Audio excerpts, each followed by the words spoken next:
Welcome back to the Smarter Marketer podcast, brought to you by Rocket Agency. I'm your host, James Lawrence. Welcome back to the Smarter Marketer podcast. Today I'm here with Anders Sörman-Nilsson. Anders, welcome to the pod. Great to be on your pod today. Excellent. So for those of you that don't know Anders, Anders is a futurist and the founder of Sydney-based firm Thinque, which provides database research, foresight, and thought leadership assets for global brands across 4 continents. He's provided research, foresight, and business impact for companies such as Apple, Facebook, Edelman, McKinsey, Mercedes-Benz, Oracle, Johnson & Johnson, and many, many more. Anders is an active member of the TED Global community. He's keynoted at TEDx in both the US and in Australia. He was nominated to the World Economic Forum's Young Global Leaders Summit in 2015 and was the keynote speaker at the G20's Y20 Summit in Australia. He's the author of 3 books, and today we're going to be discussing the future of digital. Anders, welcome again. Great to be on the Smarter Marketer. Is it Smarter Marketer or Smart Marketer? A smarter marketer. You don't want to be just smart, you want to be smarter. I know. It's a mouthful for us Swedish Australians. That's right. So I thought I'd ask with a pretty broad question. So you're a futurist. What is a futurist? So there's a few different ways to kind of explain what I do. My mum calls me, my mum has absolutely no idea what I do for a living. She calls me a son, the one who used to be a lawyer, who is now a glorified astrologer. So that's one way to look at things. I think what we do is probably a little bit more evidence-based, maybe, although my dear astrology friends might disagree. But I kind of tend to describe it in 2 ways, either as a reverse historian, which sounds a little bit fluffy, but perhaps more sort of apt as almost like a science fiction author for business. Let me just sort of expand on that a little bit. When it comes to strategy and setting your sights on 2025 or 2030 or 2040, in some ways, strategy is just a thought experiment, right? It's going from point A to point B. It's from present state to future state. And so what us futurists really do is to sit down with leadership teams, with marketing executives, et cetera, and kind of go, where do you want to be in 2035? And let's actually engage in a thought experiment, let's scenario plan, and actually come up with a science fiction story of where you want to be. And then secondly, how we're going to tell that story of what our brand is going to be in, say, 2030, 2035, and how we're going to communicate that, not just to our internal staff so they come along on that future odyssey, but of course also to our key stakeholders, our customers, our suppliers, our ecosystem, governments, etc. So that's what a futurist sort of does. We don't predict the future. Is there a guarantee there? Yeah, we don't predict the future, but I like to say that we do help our clients prepare for the future, and we help them co-design the future, because the future hasn't happened yet. So it's something that we get to affect every day when we go to work, and when we as marketers think about what's the kind of narrative that we want our customers and our consumers to buy into. And how do you, because I think the strategy point's interesting, and we had Ashton Bishop on the pod a few months ago. I think you'd know Ashton, and it's got to looking at the balance of strategy and planning well into the future versus trying to control a shorter time period in terms of looking at probably more like 18 months rather than kind of 3, 5, 10 years. So look, how do you tread the balance between thinking long term and not being constrained by what's right in front of us, but equally making sure that we're still, paying attention to the nearer future? What's the balance there? Yeah, I think, partly it's sort of clients get to determine it a little bit, because they might say, hey, we have, they might say, our team only likes to think out a few quarters, or, if you talk about anything that's further out than 2025, some people are going to be like, hey, we're retiring 2023. So, so I was going to say there are some practical realities in terms of when we scenario plan and when we work with leadership teams on sort of redefining their purpose and redesigning their brand narratives. Then part of it is just a reality of like, who are the stakeholders, who are the people in the room, are they willing to engage in a thought experiment that's also then going to stick? Because, you know, there's nothing worse than culture eating strategy for breakfast. And so you kind of need to, you know, tread a little bit of a balance there. But then I do think that today we are probably blessed to a degree with the looming threat of climate change, which is really a ticking time bomb. And so I do think that when you sort of break it down and you start communicating to clients today that between now and 2030, which according to the UN Sustainable Development Goals is a critical milestone, and I would argue that we do need to get our house sorted by 2030, not 2050, it's 2030. That ticking time bomb feels a lot closer. I mean, it's 8 years away. And for every 6 weeks that a brand or an organization does not take action, or they engage in inertia or inaction, we lose 1% of the time that we have between now and 2030. And so that starts kind of bringing a little bit of a deadline in a dual sense to present moment planning about the future. I would say that if it was 2019 or 2018 or 2017, brands were more like, oh, what's the 2020 vision? And it's a couple of years away. Some would stretch out to 2025, but it didn't really seem, you know, that was just like, that was really future gazing. Now there is this sort of 2030 vision. And I think because so many brands, like today, Unilever, Australia, New Zealand has just advocated and announced that they have become a certified B Corp, meaning that they perform on the highest levels of all ESG metrics. It just means that it's going to be a huge groundswell movement of organizations getting behind the UN Sustainable Development Goals, becoming B Corps, and really sort of drawing that line in the sand of 2030.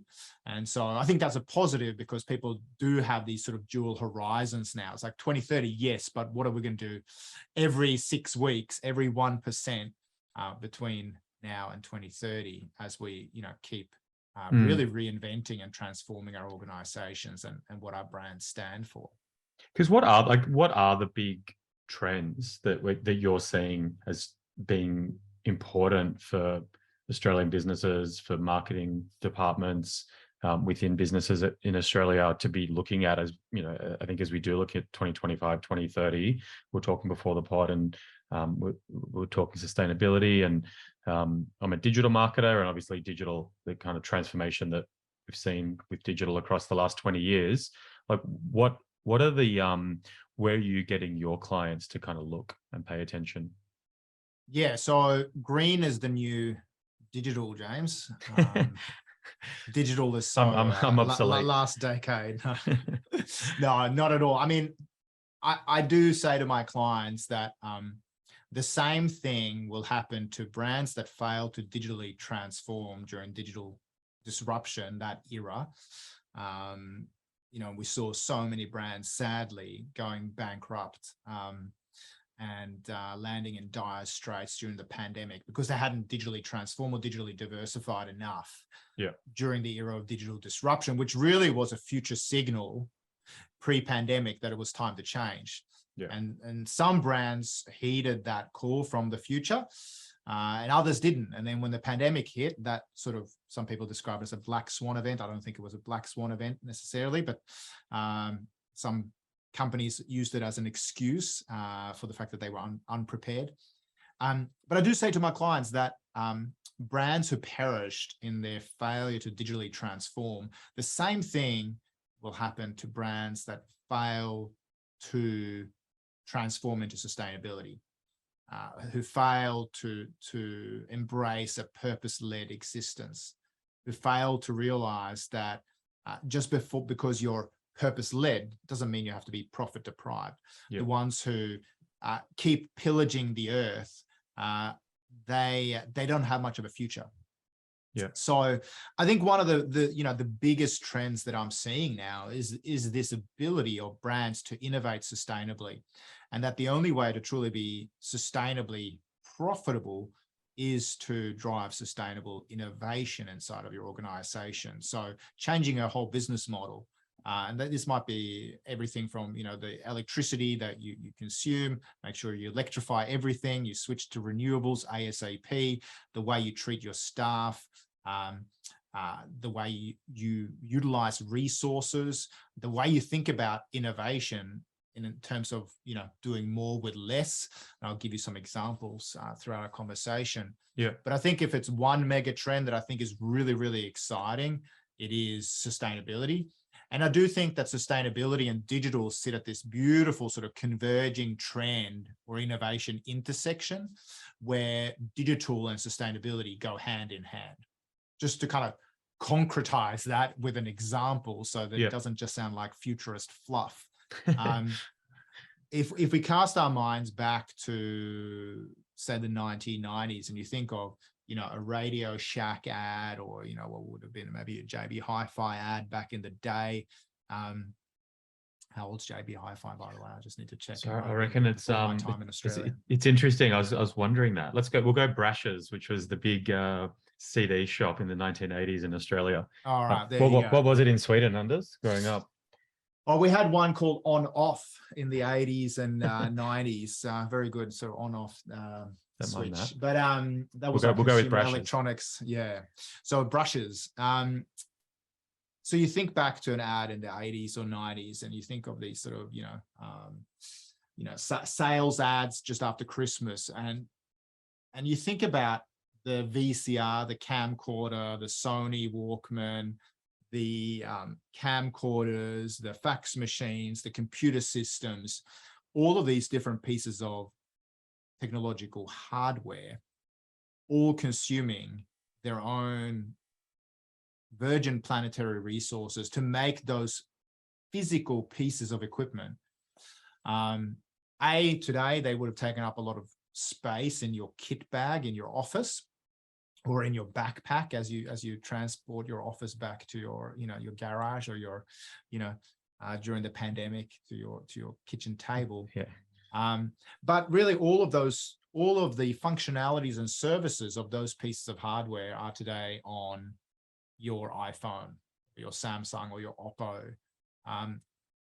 One device replacing the services and functionalities of all of those other pieces of hardware. So you've got one piece of hardware replacing, potentially 100 pieces of hardware, all consuming their own virgin planetary resources. And of course, the iPhone now is part of the circular economy, or the seamless, infinite economy, where most of the resources and most of the minerals in the iPhone are now recycled. So even in planned obsolescence, in other words, you produce and design a product that's eventually going to be upgraded. I bring the iPhone back, I get $200, $300, $400, $500 credit. Apple takes product stewardship of all of those pieces of minerals. They go into making the next model while I pick up my model. As a result, the cobalt, the lithium, the gold get recycled and repurposed. And of course, these types of product stewardship and brand stewardship stories are so powerful, and they are an example of where sustainability and digital meet. Now, Apple here, what they're doing is that they can see that they can have their planetary cake and eat it too. They can have the productivity and the lower cost of inputs because we do the right thing as a conscious consumer, bringing it back, but we also buy and upgrade, and we stay within the ecosystem that is Apple. So this is, of course, possible, not just if you're a tech company, but for any organization. And it tends to overlap with this idea of the rise of the conscious consumer. So sustainability, digital, the rise of the conscious consumer, a conscious consumer who wants to know the whole traceable story of everything that you do, from farm to table, from producer to consumer. They don't just want you as a marketer to tell a greenwashing story, right, with jazz hands. They want you to tell a digitally verified story. And today, brand accountability. So your supply chain now is the story that's going to win the digital minds and the analog hearts of tomorrow's conscious consumers. So in other words, you need to tell the whole traceable story of your products and services, how they're sustainable, digitally verified on the blockchain or whatever, to make sure that it's actually independently stamped, such as by being a B Corp, for example. But that story needs to be digitally verified because the conscious consumer is demanding it, and supply chain now is the story that's going to win hearts and minds. So I've given you a few bits there now. Hopefully I'm not overwhelming you too much. I think that's good. And it feels aligned to the shift in power between brand and consumer over the last 10 years. Like we talk a lot on this pod and as a business about how back in the day, brands had all of this power. And in terms of when a consumer was looking to purchase something, whether it's a car or personal insurance, life insurance, whatever it is, you'd kind of go off to a brand and you'd be given a brochure or, you know, a piece of collateral. And you were kind of at their whim as to what that path to purchase looks like. The internet has changed that, where now we see that before engaging with a brand, potential customers go online, they Google, they research, they read blog articles, they look at review sites, they look at Google reviews, they get trust signals coming in, and then when they're ready to purchase, they go off and they make that decision. And often the research is independent, and it's we form impressions of brands before we've ever even spoken to them, and that is continuing to evolve, where we as marketers, we feel that more and more engagement and more touch points are taking place pre-sale. So before an organization's representatives actually engage with a prospect, you're kind of you're touching a brand through things that the marketing team are doing. And I think that does align with the idea that you kind of mentioned it, where you can't fake it, the greenwashing thing. Like it, you know, you don't want to become the story, and the internet will allow people to find out if you're making promises or making suggestions that actually aren't true. So I think that's a nice convergence there. Absolutely. And I think it's at these convergent points where different trends do align, whether it's sustainability with digital transformation, you know, the rise of humanizing technologies, the rise of the conscious consumer. I mean, these, when they combine, they exponentialize the power of these trends and the types of opportunities that are presented to those brands who want to innovate. I'm going to make a couple of observations here. The first one is the fact, back to your point, which is that brand accountability, in other words, the supply chain being the story, that's going to be as important to your future sales as marketing once was. Now, this is a marketing podcast, and we're going to talk about brand and marketing and driving funnels and all the rest, right? Yeah. This doesn't mean that marketers are not going to be relevant in the future. It just means that if your product or service is shit and it's pillaging the environment and it's doing damage somewhere, it doesn't matter how good your marketing or your paid advertising or whatever happens to be, you will be found out.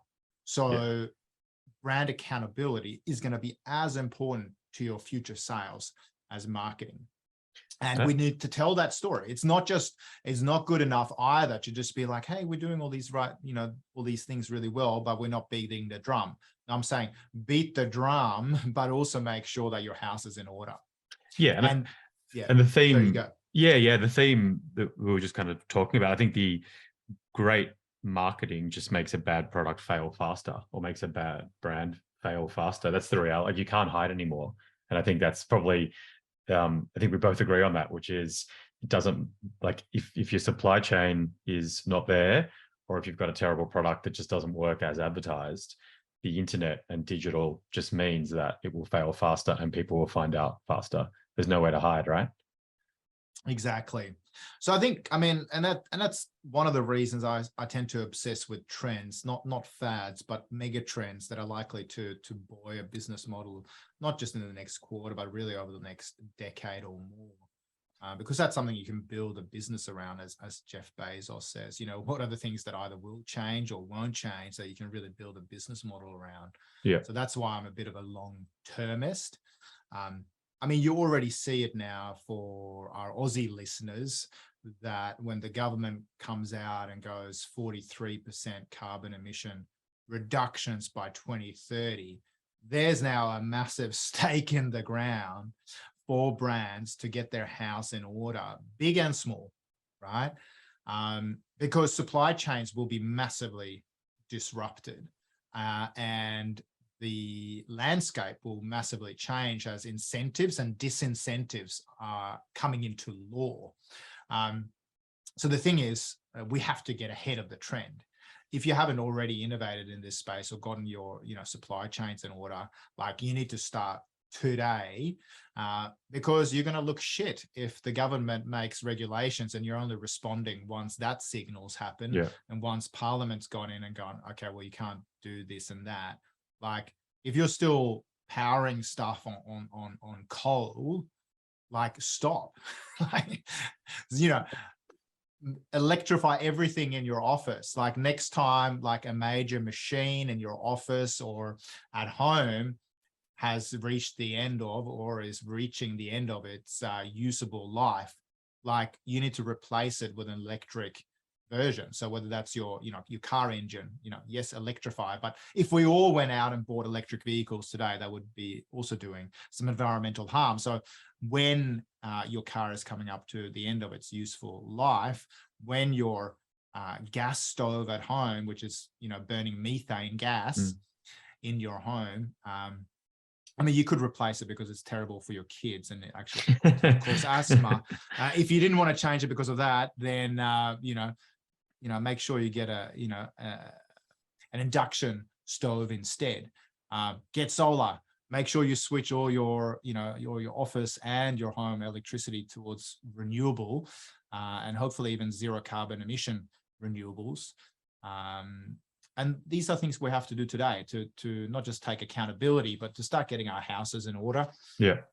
Do your B Corp assessment, see where your company stands today, and see how you can start improving and getting more points on the B Corp assessment, for example. These are all things we can practically do to actually get started. Yeah, and the tide's not turning, right? So brands have to evolve.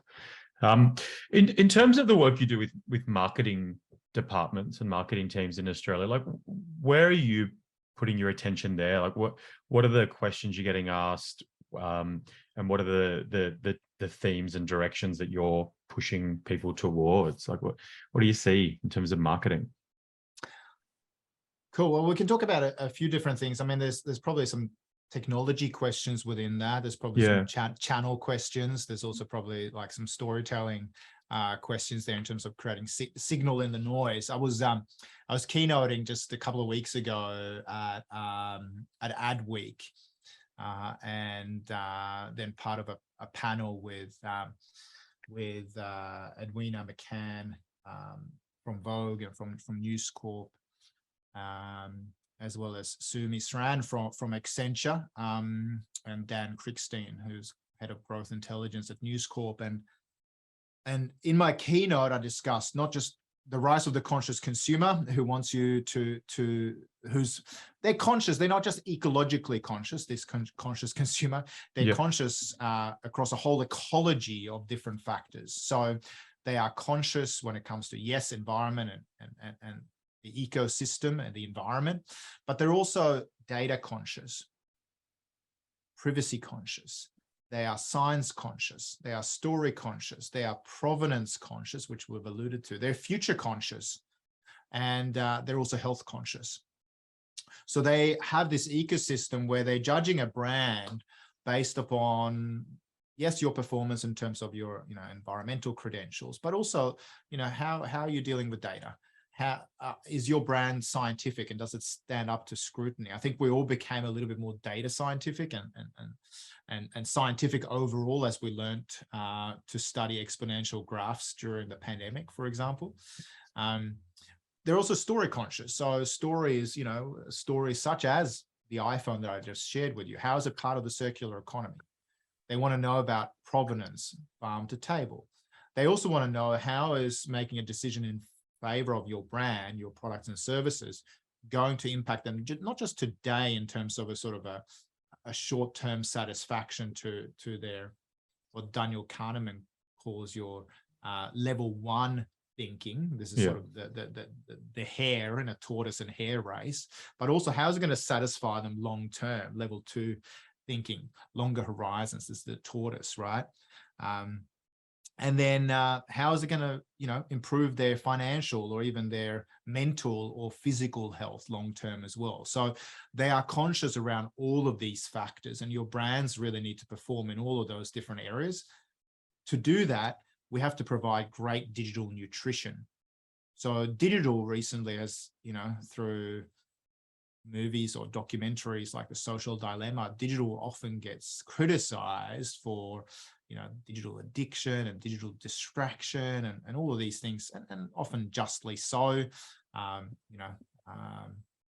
The likes of Tristan Harris has certainly pointed out that, a lot of the social media we consume, yes, through gamification and great user design, partly based on gambling. We do get addicted to these things, but you can also provide great digital nutrition that's actually helpful. And so the likes of ABZ Labs out of the United States, for example, they now work with the US Defense Force. They provide different types of, whether it's meditation or soothing sounds or, beautiful visualizations, etc., for people with PTSD to boost different types of brain chemicals. And I think what we have to realize as marketers today is that content is chemistry wrapped in narrative. So I'll say that again. Yeah, it's good. Content is chemistry wrapped in narrative. So anything that you publish, anything that you create online, like this podcast, right? It will create some type of brain chemistry, some kind of reaction in the minds and hearts. Maybe mostly minds and brain, who knows, for the consumer. We're gonna get the audience crying, Anders. I know. It's all coming. But I mean, that asks the question, like, what kind of digital nutrition are you putting out there? Is it just clickbait shit, or is it a deep and meaningful conversation that can soothe someone, that can create a great outcome? Like, I sit down with, or sorry, I should say, I lay down at the end of a busy day with my 5-year-old son when it's story time, talking about narrative, with Lucian. He's a 5-year-old. So like, he doesn't want to go to bed, and he's often quite sort of wound up in the evenings, despite all the sleep coaching advice and all the rest. And so I've found that a great little meditation app called Headspace, which is a $3 billion company, valued at $3 billion. It's a brand that I'm sure you've come across, but essentially it's just, it's a mindfulness app. And so we now, as Star Wars fans, both he and I, we do breath work in bed with Yoda and BB-8 and Chewbacca. And it just gets Lucian into a space where he's just consuming this digital nutrition.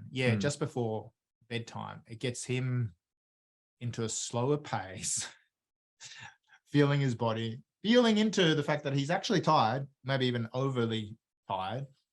And it just allows us to go into then also a red story a little bit faster. And that's an example of digital nutrition. Yeah. So not only how are you connecting with a conscious consumer across this ecology of consciousness, but also what's your digital nutrition mix?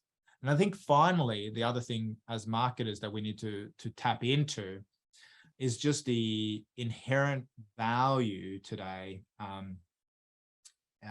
in tapping into diverse talent inside of our organizations, and realizing that we are catering to a very diverse marketplace, and that when it comes to innovation, the more diverse your organization actually is, according to the research, the more revenue you've created from new products and services in the last 3 years compared to your more homogenous peers and competitors. So we do need to, when it comes to innovating product services and even innovating our digital nutrition mix across a variety of channels, we also need to tap into the inherent and divergent talent in our organizations, or start recruiting people who think, act, and look a bit different from maybe the rest of your organization. Feels like three nice themes or buckets to kind of help to future-proof yourself, your organization, as to where things are headed, right? Yeah, absolutely. I mean, I think with having said all of those things, I mean, my sort of forecast on the meta theme that I tend to advocate is this concept, and again, history doesn't repeat itself, but it does rhyme. And we've seen previous pandemics, be it the Black Plague or the Spanish flu, despite the fact that they've been devastating on society and been an acid through society, they've also, at the same time, been a breath of fresh air. And so after the Black Plague, which took out 50% of Florence and Tuscany's population at the time, which is very tragic. As a result, labor became scarce. What happens when something is scarce is it has a premium placed upon it. And so combined with an investment into labor-saving technologies at the time, you also saw peasants becoming artisans, artisans becoming merchants, merchants becoming new noblemen and women in this, old school feudal system in what is now modern day Italy. You saw the rise of great artwork, great storytelling, the rise of the likes of Machiavelli, Da Vinci, Botticelli. I mean, this is artwork and humanism we still credit to this day. We saw the rise of medical institutions and new medical insights. I mean, even the idea that we still use today, the idea of quarantine, comes from the Black Plague and the first Renaissance, when people were kept at sea for 40 days, or 40 giorno. That's my Italian with an Australian accent. You pick when you're in Milan in May. Yeah, that's like, so that's, quarantine, 40 days at sea. So 2 weeks doesn't seem so bad in a hotel room in Sydney. But I do think we're really now at the dawn of a second Renaissance. Consumer values, your customers, they changed their behaviors yesterday. They digitized, they became more conscious. They're spending more on sustainable food and sustainable products these days, inflation aside. And they're expecting you to change with them. So, and of course, then it's your digital nutrition mix, and then it's the types of channels and technologies that you want to embrace, whether those be, metaverse or video content or non-fungible tokens, or whatever you're experimenting with, right? Do you want to place any, not any bets on there, but do you want to hang your head out on any of the kind of directions where, on a more tactical basis, where marketers should be playing, and maybe in a shorter space in the next kind of 3, 4, 5 years? I think you mentioned metaverse. We're talking NFTs. We're talking the rise of TikTok. Video. What are the kind of things that you're probably the more macro trends or areas or places where you'd put your focus if you're a marketer in an Australian business? Yeah, I mean, I always say that as a futurist, I tend to be a little bit of a traditionalist and a humanist at heart. So this is the sort of irony in all of this. Leaflet drops. Yeah. So while I try and always keep my finger on the pulse of what happens, right? And I do like to experiment with new technologies. So I'm curious. I'm like metaverse curious. I'm a non-fungible token curious. I'm, Bitcoin curious. But I also know that when it comes to things like, Gartner's hype curve, some technologies do just get hyped, and they are vaporware for the initial hype cycle of the conversation. Then they have a massive crash, and then they reach some kind of plateau of productivity. And oftentimes there's a big lag between the hype and any sort of productivity. Yeah. The metaverse, to some degree, has been around for some time. I mean, you can trace the origins back to, the middle of the 20 noughties and things like Second Life. And while things are getting a little bit more sophisticated now with headsets, etc., the computing power required to make this all work and for different metaverses to communicate and have, you know, digital assets transfer from one to another seems quite a big challenge at the moment. So I would say keep experimenting with these things.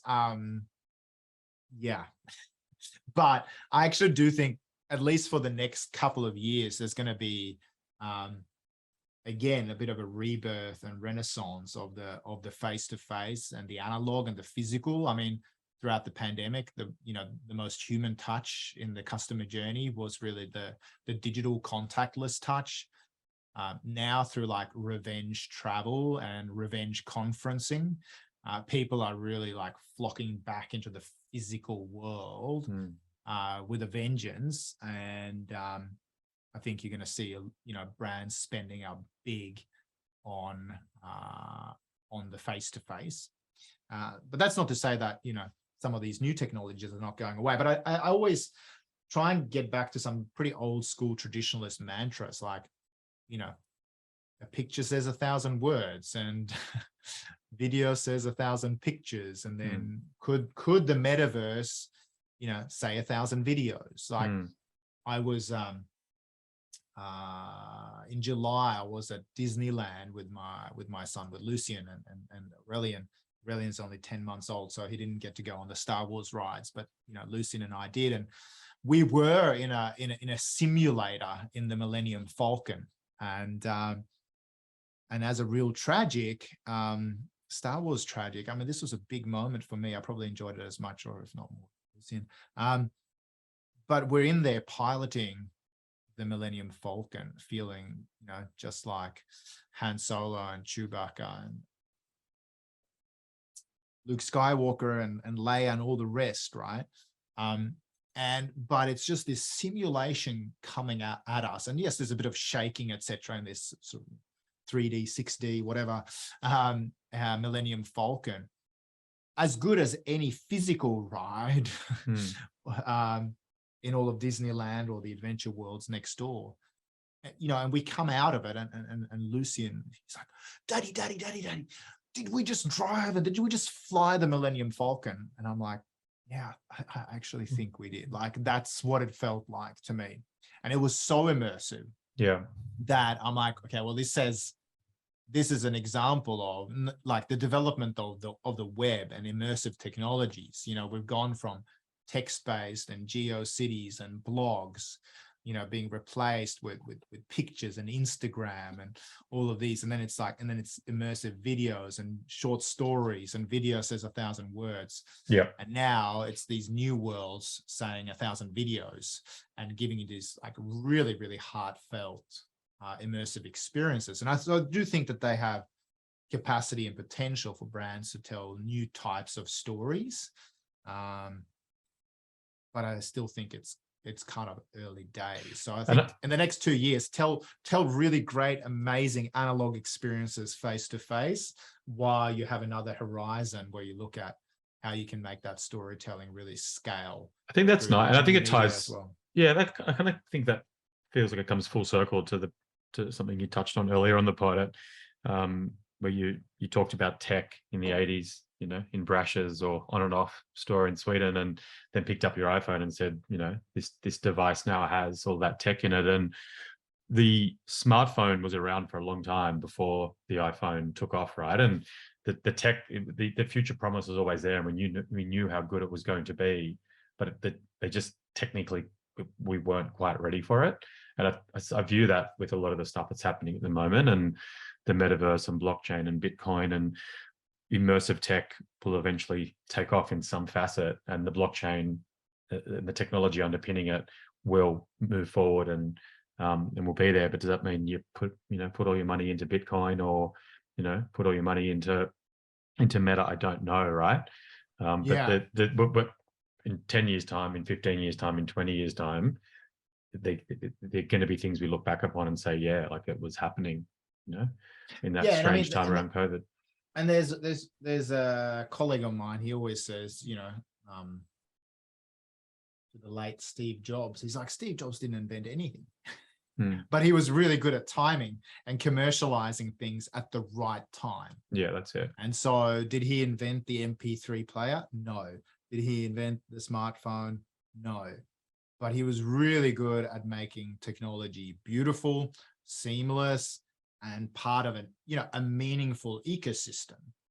And so even when we look at, the sociologist Everett Rogers' idea of the diffusion of innovation, so the diffusion across society, from innovators and early adopters to early majority, late majority, and laggards, really the sort of, the mass scale of societies, early majority and late majority. 16% is innovators and early adopters, and you can make a business model out of that. But really the big money is when the mainstream adopts your product or your service. And so I think while I like to keep a finger on the pulse, like I've got mates who are way earlier to certain technologies. Like, I mean, I've got the Apple smartwatch, right? But like, I thought it was good enough when it was version 6, like the 6th model, because I was talking to mates who bought the first one, and they're like, and they bought it just because it was new. And then they're like, it's actually shit and I'm taking it back. And then I'm like, okay, so I've got this mate, Vish, who's a client. He's down in Melbourne. He works for a big global optometrist brand. And I was like, Vish, what's that model like? And he's like, oh yeah, I bought it and it's shit. And so I'm going to wait another couple of models. And so like, I've got these mates out there who are always tinkering, and they're the ones that have to pay the price. And then I'm like, well, now like Model 6 is good enough for me. Now I'm like, it's actually productive. I think there's some takeaways there for marketers, right? I think in terms of a lot of the stuff that we're currently doing still works. Your prospective customers still turning to Google, your prospective customers still watching TV on demand or whatever it might be. But I think a lot of the themes that you've talked about today are, but you also want to have an eye to the future, right? The Apple Watch is something you probably are going to get. Maybe just bide your time, observe when the time's ready for you. But I think the same thing again, right? Which is if you do have enough control in your organization that you can push the sustainability stuff, if paying attention to the fact that the consumer has changed, right? It's the consumer we're marketing to and we're trying to reach today is different to the one that we were trying to move 10 years ago, and will certainly be different to the one that we're trying to move in 10 years, right? So it's good stuff. And as I know, and I was going to say, I mean, just a sort of parting thought on that too is that sometimes it doesn't need to be so radical either. Like we worked recently with a well-known brand that does like dips and spreads, and it's all very healthy, and it's like mostly vegetable and vegetarian based and non-dairy and all the rest. But their packaging is still plastic. And I'm like, well, you got all these like great products that's perfect for the conscious consumer who doesn't maybe want to, some of them like are vegan, some of them are vegetarian, a lot of your foods are plant-based. Like, could you advertise that and communicate that more in the sort of, product market matrix, or the ANSOF model that so many marketers are familiar with? Go and Google it if you don't know what it is. Or talk to James and his team, and I'm sure they can advise you. So good plug, Anders. Yeah. So that's, I'm like, okay, maybe just highlight some of the credentials of what you're already doing in your supply chain and what your products inherently already do. And then you go, okay, well, like if you want people to eat more dips and spreads throughout the year, as opposed to just at Christmas or at a barbecue or whatever, like what would the packaging look like for it to be sustainable and to even be part of, kids' school lunches, where they can, eat a bit more with it, with a bit of cucumber, and they get their hummus as well. What does that look like? And so is there, diversity play there, for example? And then how do you actually, communicate all your credentials and what you've been doing for a long time, as opposed to just going, hey, we're just catching this wave, but just going, hey, we've been plant-based since such and such a time. And so there might be things that are part of your brand history as well that you can actually uncover, whether you're an old brand or a new brand. Like for example, we've been working with Unilever as well. They go back on their B Corp certification. They actually go and uncover the fact that Lord Lever back in England, Victorian England, made soap available in a move towards hygiene, so that certain transmissible diseases wouldn't spread so fast, right? So that's a massive, before UN Sustainable Development Goal number 6 of clean water and sanitation, that sort of hygiene move of just washing your hands and making soap available, critical. Or the fact that he wanted to democratize access to tea, which has a lot of benefits as well. So it wasn't just an upper class thing, but everyone should have access to tea. So sometimes we can go back 100 years if we're an old school, legacy brand as well, and just go, hey, what were those things that actually have always been part of a heritage that we can also digitally scale in our digital nutrition as we tell it. I love it. Still in the part metaverse of your or story. otherwise. Yeah, that's right. Love it, love it, love it. Anders, I ask this question of everyone that comes onto the pod. Final question. What advice would you give to an in-house marketer? One single best piece of advice you can give to someone. If content is chemistry wrapped in story, how will you redefine your story to win the hearts and minds of the conscious consumer? That was good. Solid. Anders? Now that's not a piece of advice, because futurists don't tell you 3 silver bullet points to fix all your problems, but we do ask a question so that you can actually get your creative wheels into motion. I love it. Anders, thanks for giving up your time to come onto the Smarter Marketer podcast.